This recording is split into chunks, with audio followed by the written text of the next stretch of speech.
Às vezes é isso que acontece conosco, às vezes nós apavoramos, queremos as coisas rápidas demais. Aleluia, deixa eu responder aqui algumas perguntas que foram feitas. Pode deixar a sua Bíblia lá em Gênesis, ou pode já abrir aí também na sua revista, na palavra que nós vamos compartilhar. Pergunta: na Bíblia fala que se pedirmos com fé, o Senhor nos dará. Porém, temos aprendido a não pedir e somente declarar. Então, de certa forma, acaba fazendo confusão no entendimento. Porque fica parecendo que ao declarar o que queremos, Deus é obrigado a nos dar.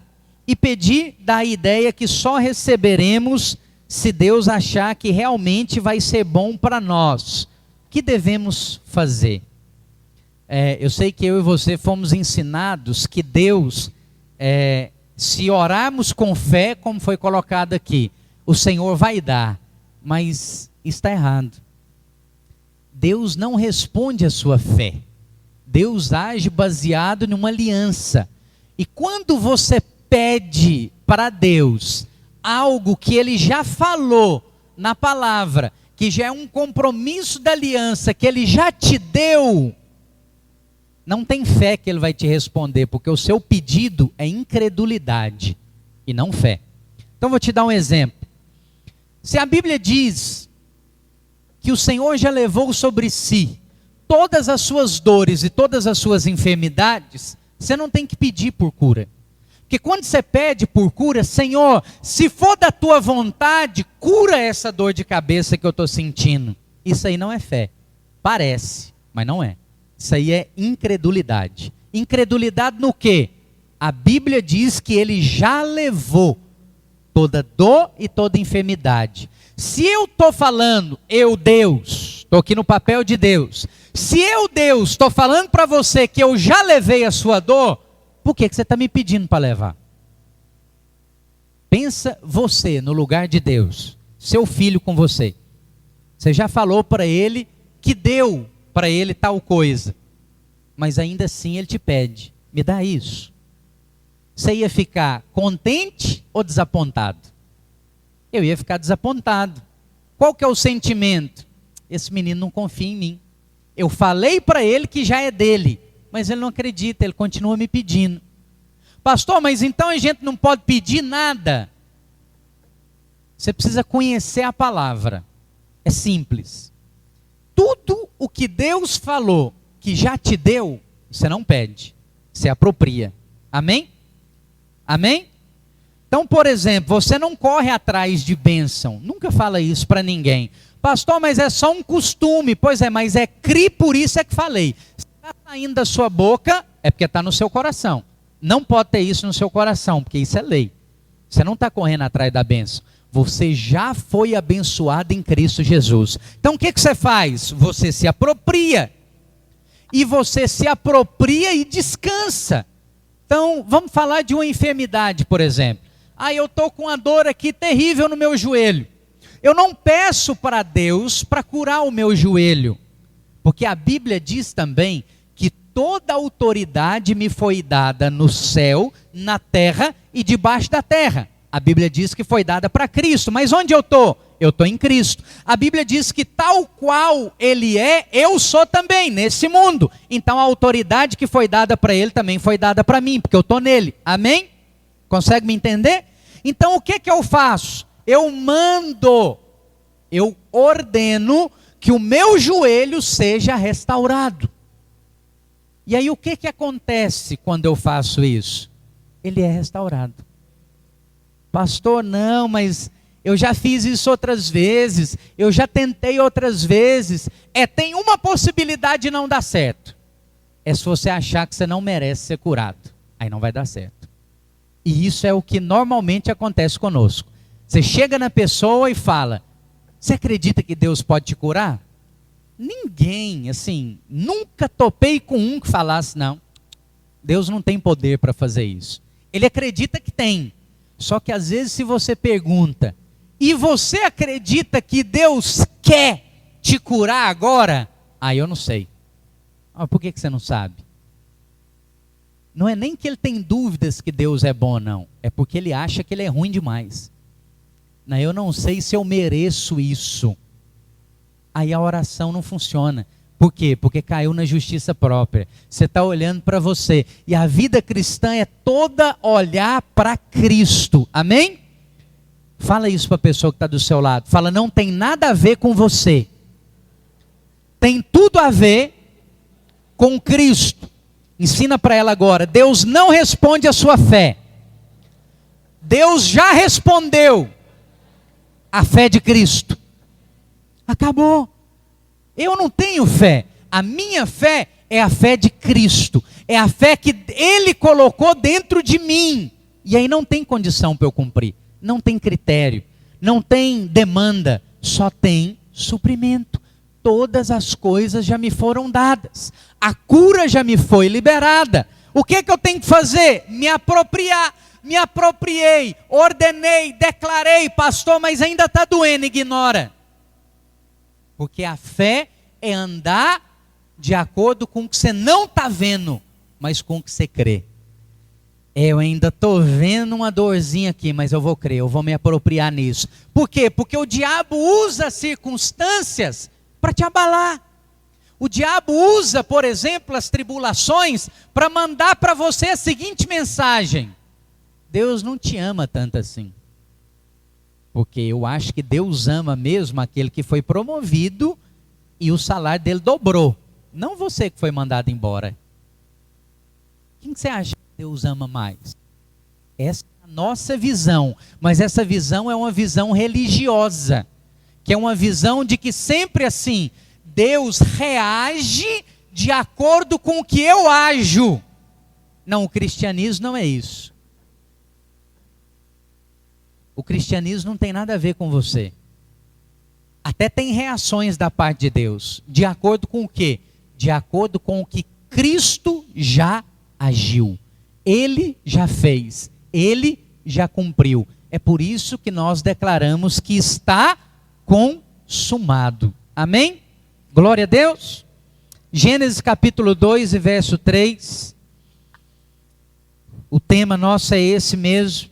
O descanso da graça. Aleluia. Diz assim a palavra do Senhor: e abençoou Deus o dia sétimo e o santificou. Diga, santificou.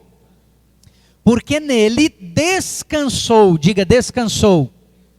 De toda obra que como Criador fizera. Qual que é o princípio aqui? Deus não descansou porque precisava. Deus não descansou porque estava cansado. Deus descansou porque já tinha terminado o que precisava ser feito. E aí tem um negócio poderoso aqui que não está aí no seu esboço. Depois que Deus descansa, é que vem o relacionamento com o homem. O homem é colocado no jardim quando o jardim já estava todo pronto. Ele não participa da construção ou da criação do jardim. Então o homem, e ali Adão representa todos nós, é a primeira vez que surge um homem, é uma primeira menção, nós já ensinamos isso aqui, a primeira menção determina de maneira geral o significado em toda a Bíblia. Então o homem, o primeiro ambiente que ele entra é um ambiente de descanso.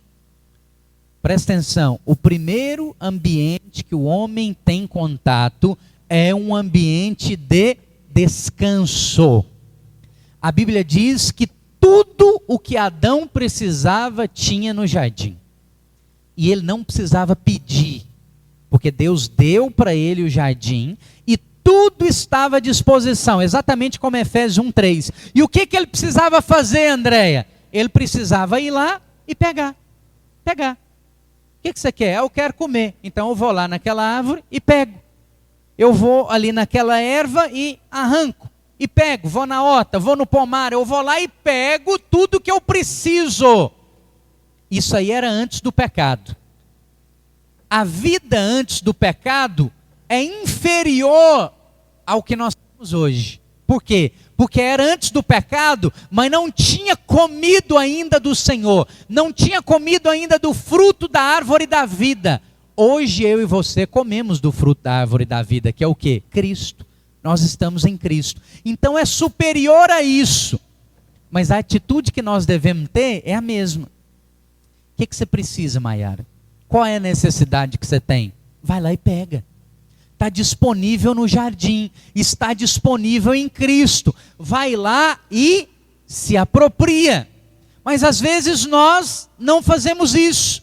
E aí ficamos tensos, ficamos preocupados. Não conseguimos descansar. E não é um descanso do corpo. Porque se você tem uma atividade física pesada, uma única boa noite de sono te restaura completamente.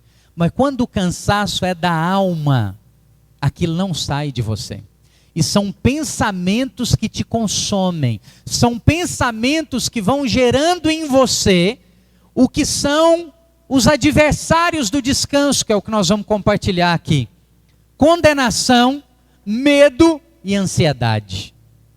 Assim, são os males desse século, irmãos. É o que a maioria das pessoas sofrem. É o que atinge a maioria das pessoas.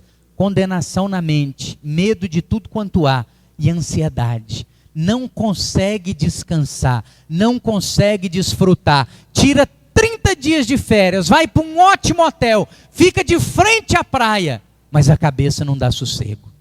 Não consegue descansar, não consegue desligar das coisas. E aí você e eu nos sentimos sugados. Já sentiu assim? Tem mais alguém comigo aqui? Esgotado. Às vezes você chega em casa, parece que você apanhou de umas 4 pessoas de uma vez. Você está assim, detonado, mas não é corpo, não adianta deitar. É a mente. E aí você fica sem força, sem alegria, sem motivação. Parece que você quer morrer. Nada mais vale a pena. Está tudo ruim. Por quê? Porque não conseguimos encontrar descanso. Agora, o descanso tem um nome. O descanso é uma pessoa. O descanso não é um lugar. O descanso não é uma conta cheia. O descanso não é algo que simplesmente agrada os seus olhos. O descanso tem nome. O nome do descanso é Cristo. É o que o Senhor nos ensina lá em João 15. Se nós permanecemos nele e a palavra dele permanecer em nós, acabou. Você tem descanso, você tem suprimento para todas as suas necessidades. Ele responde a tudo aquilo que você pedir, a tudo aquilo que você falar. É uma posição.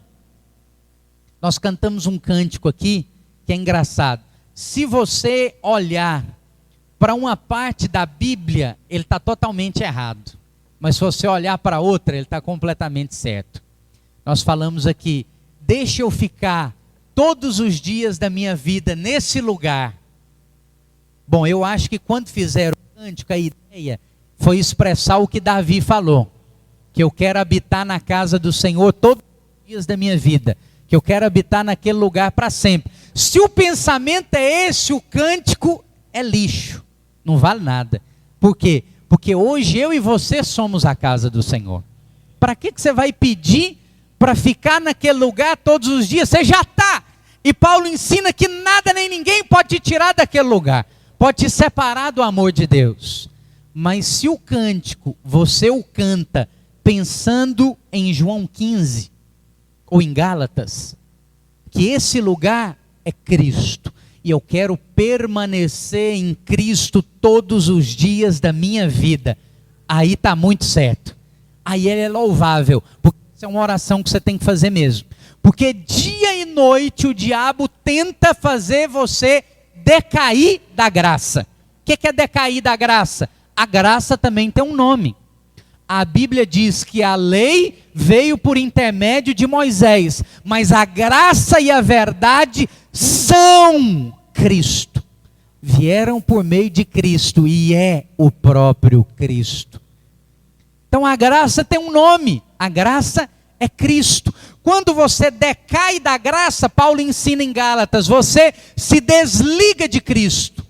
Então eu preciso orar para permanecer todos os dias da minha vida em Cristo. Que é o quê? É longe de toda e qualquer justiça própria, merecimento.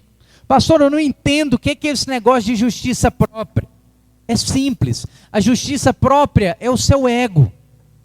É você fazer coisas para Deus te atender. É você achar que merece. Por exemplo, o que acontece muito de frustração na vida da igreja? É porque a gente se acha merecedor. Ou é porque a gente se acha melhor. Então, por exemplo, às vezes acontece algo na sua célula. Seu líder toma uma decisão. Ou nós como equipe, ou eu como pastor, tomo uma decisão. E aquela decisão não agrada muito você. Tudo bem, que de fato não nos agradam. Mas o que você vai fazer quando isso acontecer? Se quando isso acontecer, você larga tudo para lá e desiste das coisas, a mensagem é muito clara. Você está cheio de justiça própria. Você se acha melhor. Você tem certeza que faria melhor, que agiria melhor, que operaria melhor. Só que eu quero te dizer que esse é o princípio de Satanás. É o princípio do diabo, que se achou melhor do que Deus, que se achou superior a Deus. Isso é pecado. É isso que afasta de nós o favor. E acredita em mim, o favor de Deus é o que você tem de mais importante na sua vida. Amém? É o que você pode ter de mais importante. É o seu bem mais precioso. Porque quem tem o favor de Deus tem tudo. Tem suprimento, tem provisão, tem bênção, tem alegria, tem paz, tem ânimo, tem vitalidade, tem vigor, tem simpatia, tem todas as coisas. Todo mundo quer ficar perto de quem tem favor, porque aquele cara é abençoado, aquela irmã é abençoada, tudo que põe a mão dá certo, tudo que vai fazer flui, toda palavra que fala o Espírito Santo sela. Fala, mas que mulher é essa? Que homem é esse? Eu quero ter isso também. Isso é o quê? É favor de Deus. Não é teologia, não é eloquência, é favor. É Deus que dá, e dá para quem? Para o humilde. Para aquele que reconhece que não tem, que não sabe, que não consegue. Deus gosta desse negócio. Porque dessa maneira, toda a glória fica para Ele. Pastor, eu não vejo o favor de Deus na minha célula. É porque você ainda é muito bom líder de célula. Quando você enxergar que você não sabe liderar, que você não presta para liderar, ixi, aí você vai ver favor de Deus. Mas isso não é você ir para o outro lado, não. Qual é o outro lado? Autocomiseração.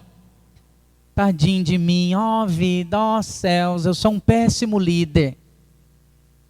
Não, está errado. É o seguinte, pastor, então o que é? Eu não posso nem achar que eu sou bom e nem achar que eu sou ruim. Não posso fazer nada. É isso. Se você não fizer nada, você não atrapalha Deus. Aí você vê o favor de Deus. Você acredita nisso?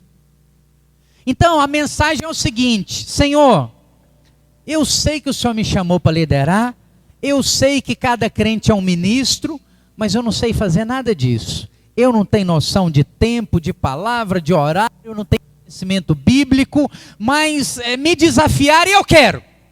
E se esse negócio de graça funciona mesmo, então eu estou pondo o pé na água e o resto se vira. Isso não faz na minha vida, estou aqui. Pastor, mas desse jeito? Desse jeitinho. Se você fizer isso, uau, aí você vai ver mais muito favor de Deus na sua vida. Porque é isso que Ele precisa. Ele precisa que eu e você fiquemos na nossa. Fala isso para o irmão que está do seu lado. Fala para ele, irmão, fica na sua. Não atrapalha não. Deixa o Senhor fazer. Quando eu e você colocamos a mão, irmão, dá tudo errado. Tudo errado. Mas quando você deixa o Senhor fazer e deixa Ele operar, uau, aí não tem jeito de dar errado. Deixa eu falar um negócio para você. Quanto mais você vive no descanso, mais a graça de Deus vem sobre você. Amém? Eu sei que às vezes a gente falar isso, pode ficar assim, a gente fica procurando coisas para fazer. Tá bom, pastor, mas eu não tenho esse descanso, eu não tenho conseguido esse descanso. O que eu faço para entrar nesse descanso? De fato, a Bíblia fala que eu e você temos que nos esforçar para entrar nesse descanso. Vai lá para Hebreus capítulo 4 e o verso 9. Hebreus capítulo 4 e o verso 9. Diz assim a palavra do Senhor: Portanto, resta um repouso para o povo de Deus. Porque aquele que entrou no descanso de Deus, também ele mesmo descansou de suas obras, como Deus das suas. Tem um lugar para você entrar, que é o descanso. Mas esse lugar é uma pessoa. Esse lugar é Cristo. Sabe o que nós precisamos? Isso aí é uma coisa que você pode pedir. Vou te dar um exemplo de uma coisa que você pode pedir. Você pode e deve pedir para o Senhor mais revelação da obra consumada da cruz. Quando o Senhor fala em João 19:30, está consumado, o que ele falou que estava consumado? É o que Hebreus 4 está falando.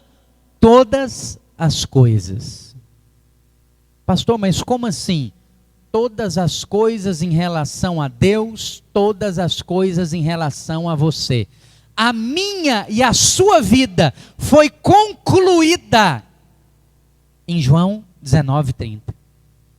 Pastor, mas eu não tinha nem nascido. Mas lembra do texto de Jeremias? Jeremias capítulo 1 e verso 5, a Bíblia diz: antes que fosse formado no ventre da sua mãe, eu já te conhecia, e eu te chamei, e eu te constituí profeta entre as nações. Amém? Conhece esse texto? Se você pega isso e junta com Romanos capítulo 8, verso 29 e 30, que a Bíblia diz: aos que de antemão conheceu, a estes predestinou e também os chamou. Sabe o que a Bíblia está dizendo? Eu quero te dar uma palavra aqui de descanso.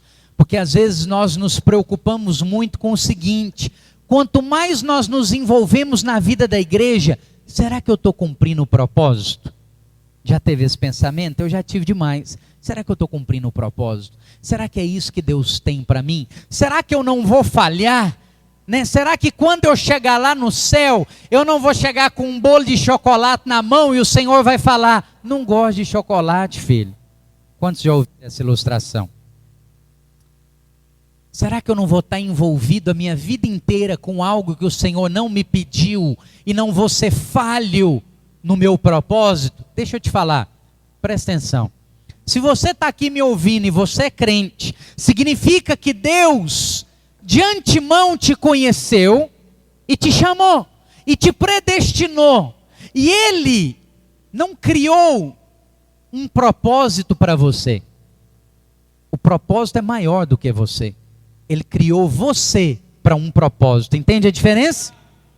Isso é básico, você precisa entender isso. Porque senão fica parecendo que Deus fez você e arranjou uma função para você. Para você não ser uma toa na vida. Não é isso. Deus tinha uma função primordial, um propósito para se cumprir nessa terra. E para esse propósito o Senhor falou: preciso da Jaqueline. Eu vou fazer ela para isso. E isso foi muito antes de você vir à existência. Agora, se o Senhor fala que te conhecendo, Ele te predestinou e te chamou e também te glorificou, significa que de alguma maneira você já cumpriu o propósito de Deus para a sua vida. Amém? Consegue crer nisso? É uma coisa para te dar descanso. Descanso de quê? Para de ficar se martirizando, obrigado, Leandro, e se esforçando para cumprir algo. Pastor, o que eu devo fazer então? O que Hebreus 4 está dizendo? Você deve descansar. Descansar, porque se você está aí, e se Ele te chamou, e se você está servindo a Ele, é porque lá no final da corrida, de alguma maneira, você cumpriu. Pastor, mas eu não vou cumprir, não. Não, no mundo espiritual você já cumpriu. Porque no mundo espiritual de um Deus que é atemporal, que não é sujeito a tempo, tudo foi consumado há 2000 anos atrás. Mas há 2000 anos atrás você nem existia. Pois é, você nem existia ainda, mas o propósito para você já existia e você também já tinha cumprido o propósito. Uau, que coisa mais louca. Pastor, eu não consigo entender, graças a Deus, porque senão você tomava o lugar de Deus. Ninguém vai entender isso. Você não tem que entender, você só tem que crer. Por que eu estou te dando essa mensagem? Porque isso traz para você descanso, refrigério, Relaxa, fique em paz na sua célula, fique em paz na sua vida financeira, fique em paz no seu casamento, fique em paz na sua família, porque Deus que viu tudo antes, te chamou, te capacitou e te glorificou, então Ele te aprovou. Amém? Descansa, acha esse lugar, descansa em Cristo. O que a Bíblia está dizendo aqui em Hebreus 4 que o Senhor fez? Ele descansou porque já estava tudo pronto. E o que o Senhor clamou e gritou lá na cruz? Está tudo pronto. Está tudo consumado. Só que eu reconheço.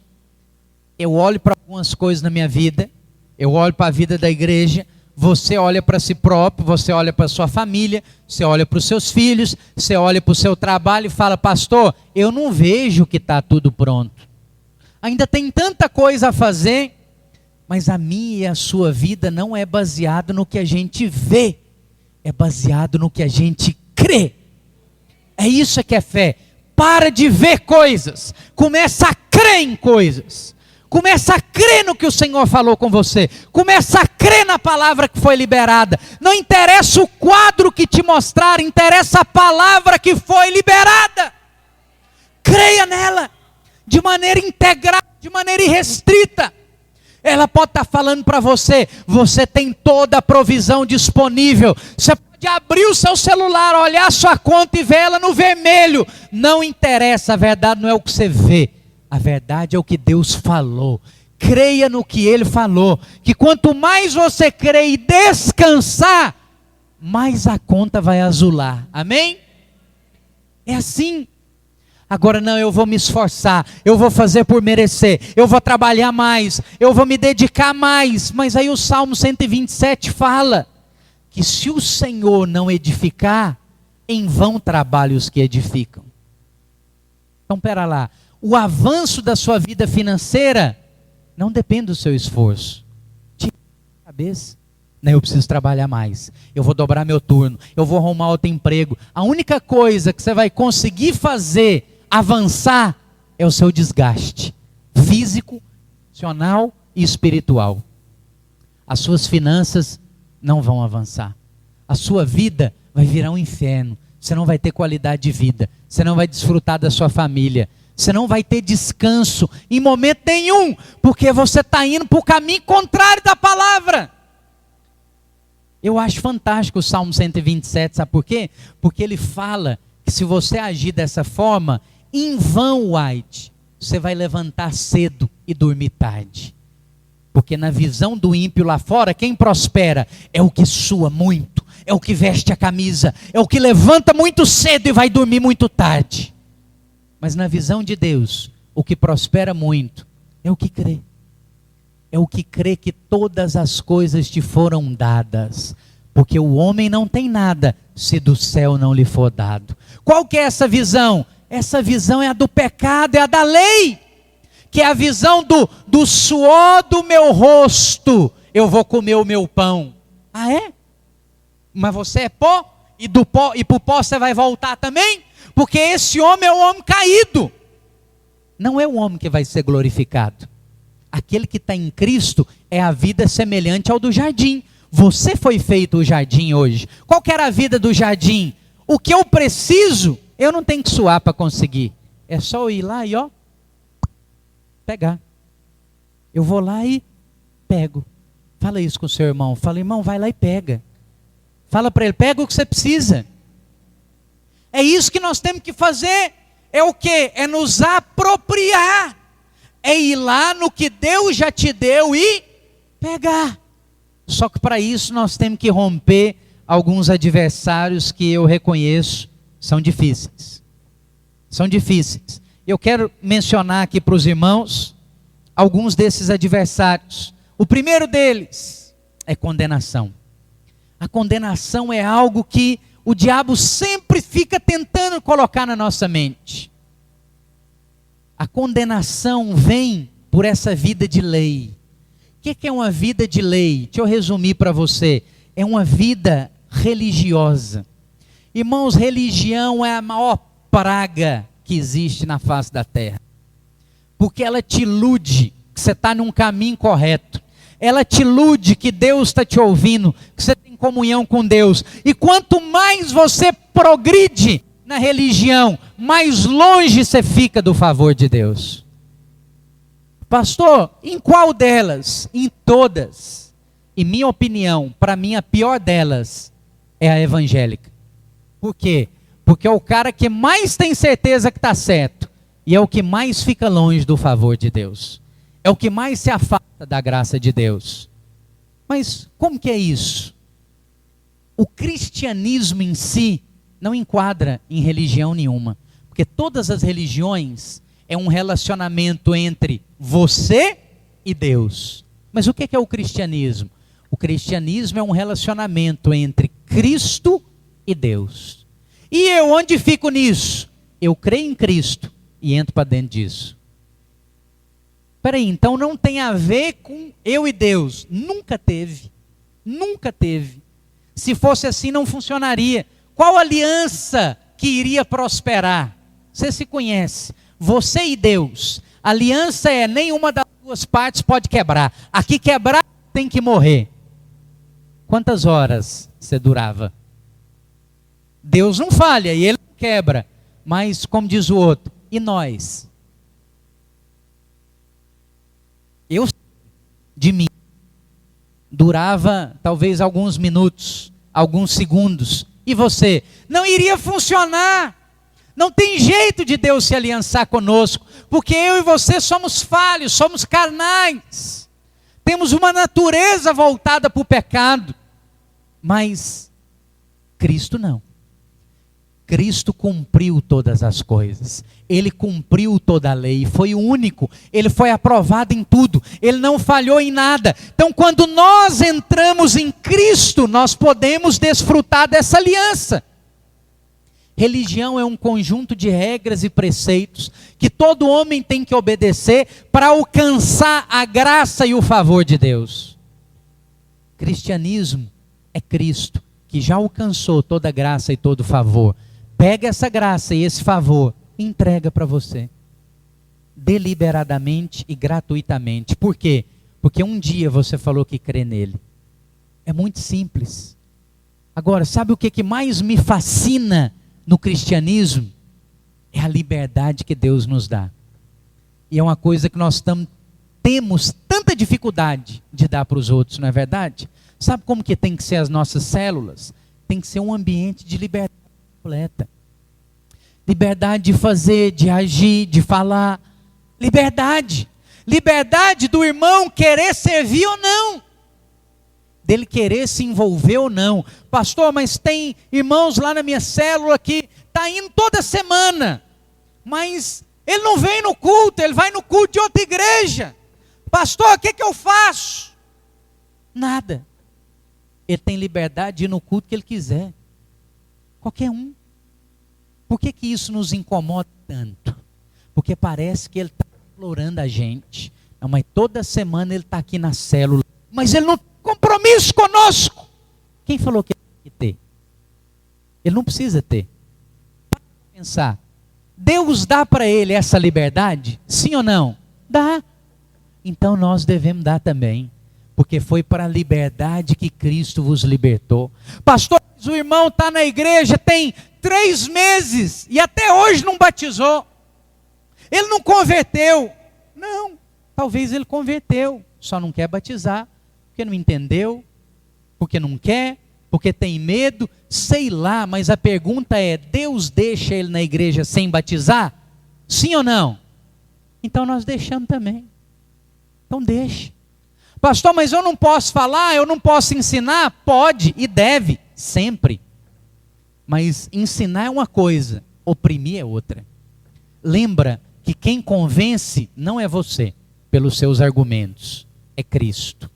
É o que nós estamos vivendo aí, ó, dia de eleições. Meu Deus, como que esse irmão se descrente e vota no ditador fascista? E vota num partido comunista, satânico desse. É os dois lados de hoje, né?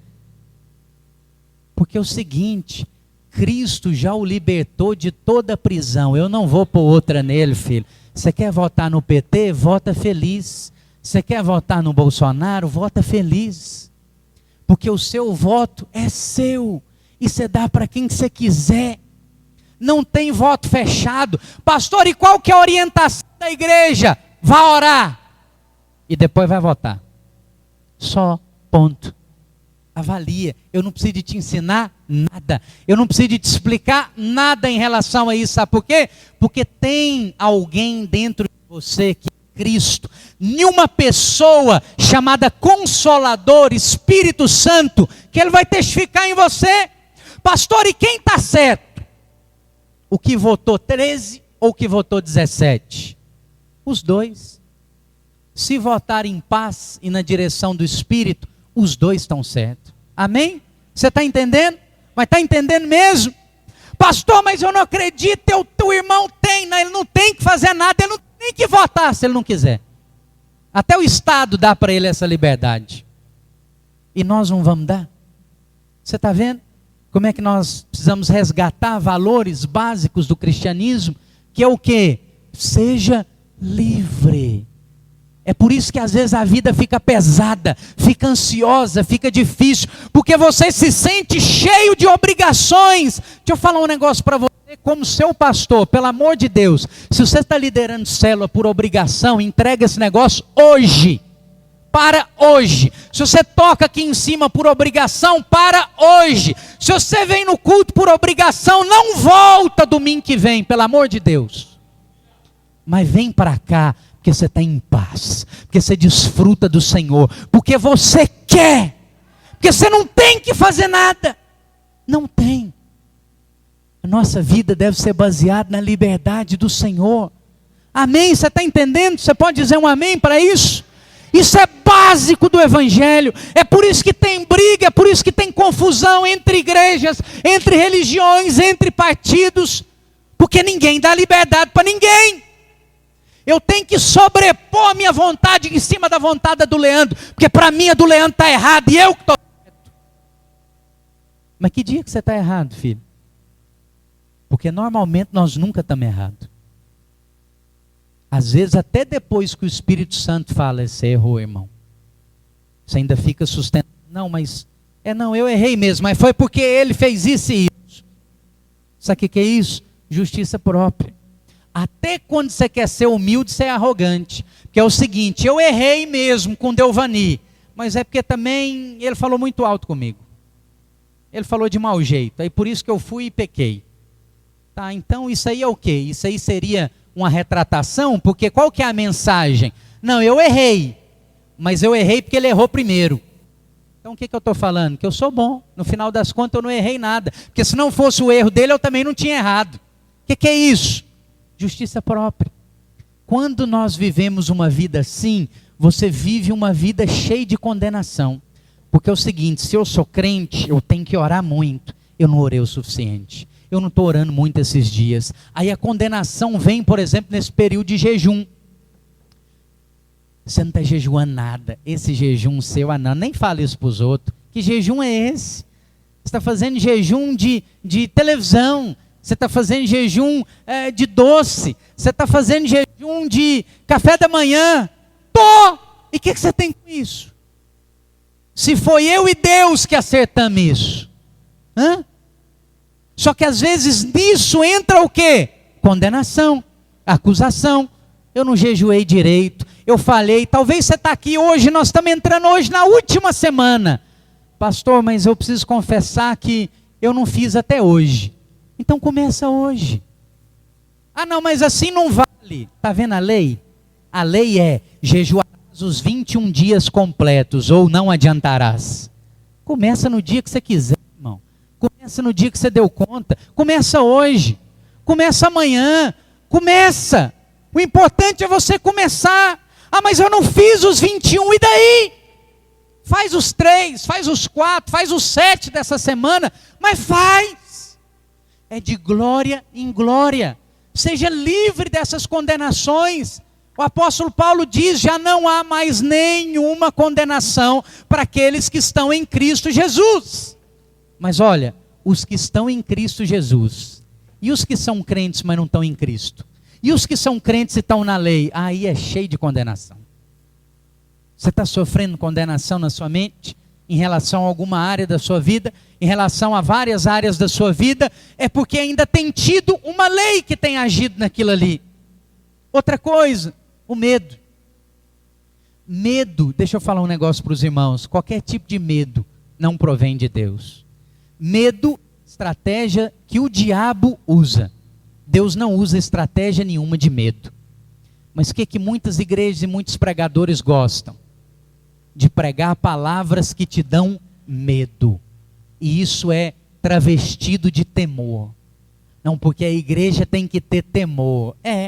Mas temor a Deus significa reverência, significa honra, significa medo. Quem te diz que é medo? Mas se eu prego aqui para você, olha irmão, uma vez nós como igreja resolvemos jejuar 21 dias, e você não entrou nesse jejum, e você está pensando em entrar só hoje, avalia. Eu não sei o que pode acontecer com você, porque todo o corpo entrou em 21 dias, e você vai fazer somente 7. Eu não sei. Eu não sei o que Deus pode fazer. Eu não sei como Ele pode tratar com você. Eu não sei como Ele vai agir com você. Plantar coquinho. O que você está querendo fazer? Você está querendo trazer medo. Você acha que isso vai ter honra? Vai ter reverência? Não. As pessoas vão sentir medo de Deus. Não, eu já estava me sentindo mal, mas agora eu me sinto um lixo, um verme. Eu saí desse culto tendo a certeza que quando eu vou colocar meu pé na rua, aqui na porta, alguém vai me atropelar, porque eu mereço. Eu não presto, eu não sou digno, eu sou um crente que não sei nem fazer um jejum. Essa palavra é de quê? Morte, condenação. O que ela produziu? Medo. Mas o que sempre a palavra do Senhor produz? Paz. Paz. Vem paz e vem alegria, porque só consegue estar alegre quem vive em paz. Quem vive em condenação e medo, como é que fica feliz? O sujeito está morrendo de medo. O que a Bíblia narra lá em Mateus capítulo 8? Pois você pode ler na sua casa, os irmãos do louvor podem subir aqui. Mateus 8, do 23 ao 27, narra que Jesus entra no barco com os discípulos, e ele diz anteriormente, passemos a outra margem. Ou seja, ele declara, vamos passar para outra margem.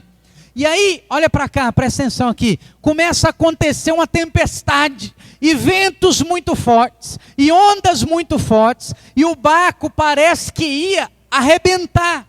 Não é simplesmente virar, não.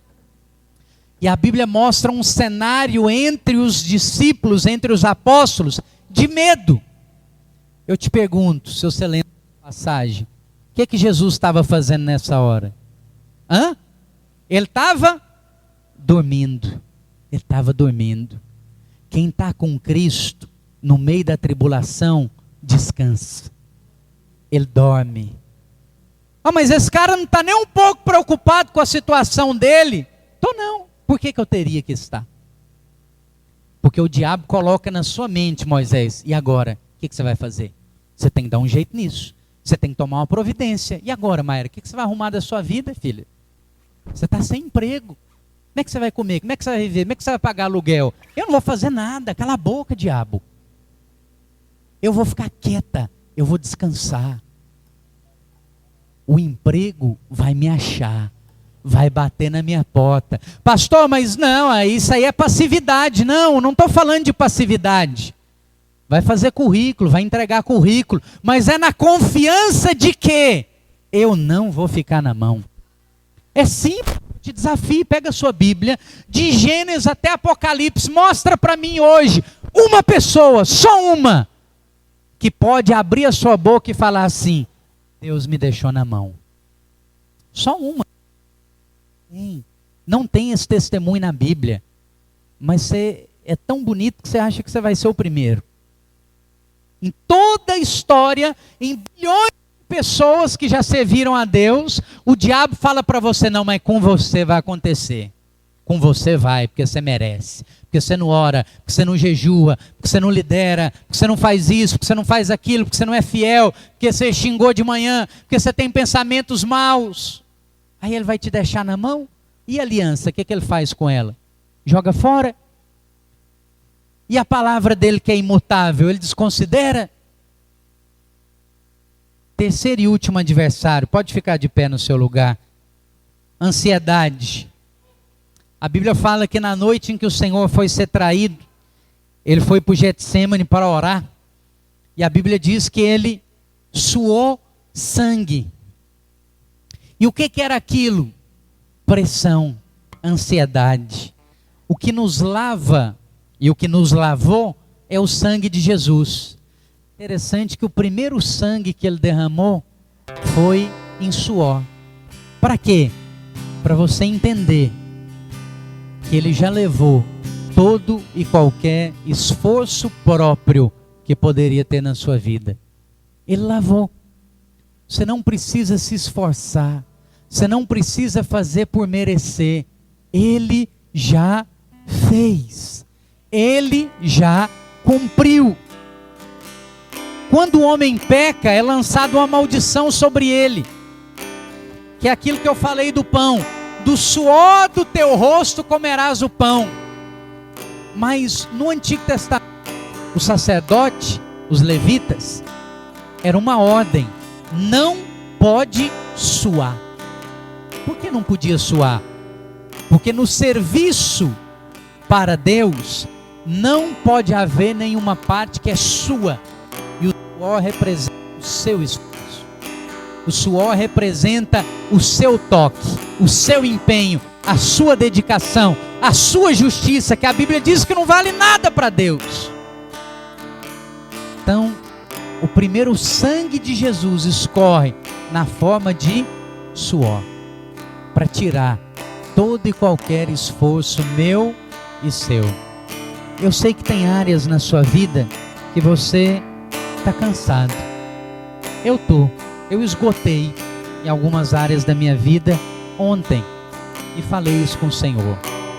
Eu quero orar por você. Você que sente que há uma falta de descanso ou que há um esgotamento na sua vida nesses dias em alguma área. Eu queria que você saísse do seu lugar e viesse aqui à frente, se posicionasse aqui à frente para nós orarmos juntos como igreja. Pode vir para cá, chega mais para cá para o canto, fica aqui para dar espaço para mais alguém que quiser, que precisar. Sabe, é interessante que a Bíblia diz que o diabo, ele é que é o nosso adversário. E a Bíblia fala que ele anda ao nosso derredor, presta muita atenção nisso, como um leão que ruge para nos devorar. Só que tem algo muito interessante sobre leões.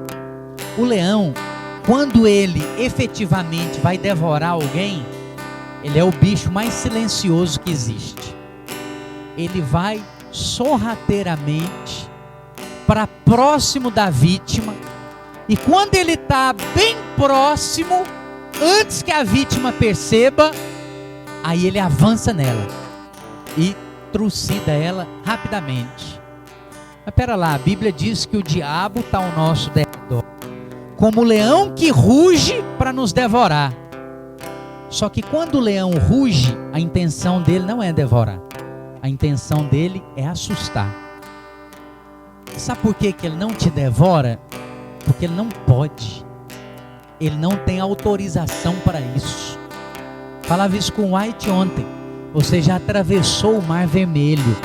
Você já passou pelo que ele vai passar hoje. Então ele não tem autoridade para tocar em você. Só que com o que ele conta? Com o fato de que você não sabe disso. E que quando ele rugir, você vai assustar e vai morrer de medo. Então ele vai e ruge naquela situação diante de você. Você fica, ah, meu Deus, eu vou morrer. Só que você ignora o fato de que você está em Cristo. A Bíblia diz que você é a menina dos olhos de Deus. E que os olhos de Deus são como brasa, como um fogareiro fumegante. Como é que o diabo vai enfiar o dedo no olho de Deus? Ele vai ser consumido. Não tem jeito. Mas o que ele conta? Com a minha e a sua ignorância. De que quando ele chegar para você e... você vai morrer de medo. Só que é só isso que ele faz. É igual literalmente cachorro, né? A gente chama o diabo de cão. Cachorro é a mesma coisa. Latiu demais, filho, não faz nada. O que faz e é perigoso, ele nem abre a boca, só quando ele vai te morder. Ele vem para você como se tivesse tudo bem, e quando você assustar, ele arrancou um pedaço seu. Mas latiu, irritou, incomodou o tempo inteiro. Não faz nada não, não tem perigo nenhum. Lembra disso e descansa no Senhor. O diabo não pode fazer absolutamente nada contra você, além de te assustar. Mas você está em Cristo. E nós vamos orar para que você entre hoje completamente no descanso. Queria que você fizesse. Pega todas essas coisas que têm te assustado, que têm talvez te condenado, que têm trazido medo e que têm trazido ansiedade. Ou pega alguma área que talvez o Espírito Santo já falou com você, que você não vê favor porque você é bom nisso, porque você é entendido disso, e desiste, reconhece a sua insignificância, reconhece a sua incapacidade e entrega nessa manhã isso para Deus. Enquanto nós ministramos aqui rapidinho um cântico, eu queria que você falasse, fala com o Senhor, não deixa passar isso não, amém? Feche os seus olhos, ora aí onde você está.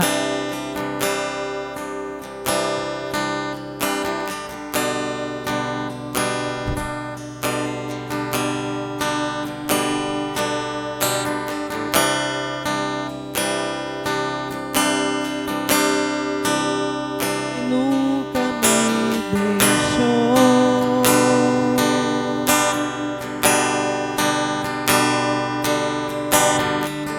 Seu amor perfeito sempre esteve repousado em mim. E se eu passar pelo vale, acharei conforto em teu amor, pois eu sei que és aquele que me guarda, me guarda. Em teus braços é meu descanso, em teus braços é o meu descanso, em teus braços é o meu descanso, em teus braços é o meu descanso.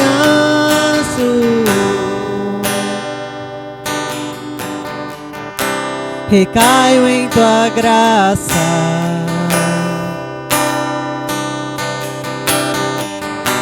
recaio de novo em tuas mãos,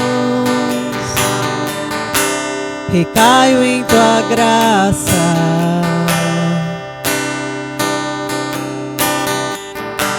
recaio de novo em tuas mãos, recaio em tua graça.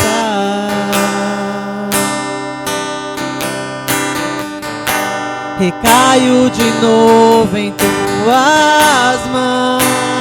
Se eu passar pelo vale, acharei conforto em teu amor, pois eu sei que és aquele que me guarda, me guarda.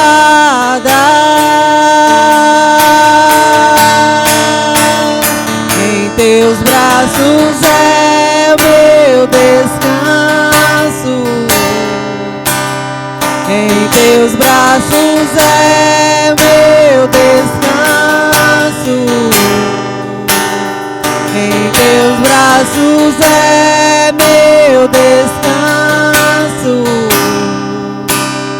Em teus braços é o meu descanso.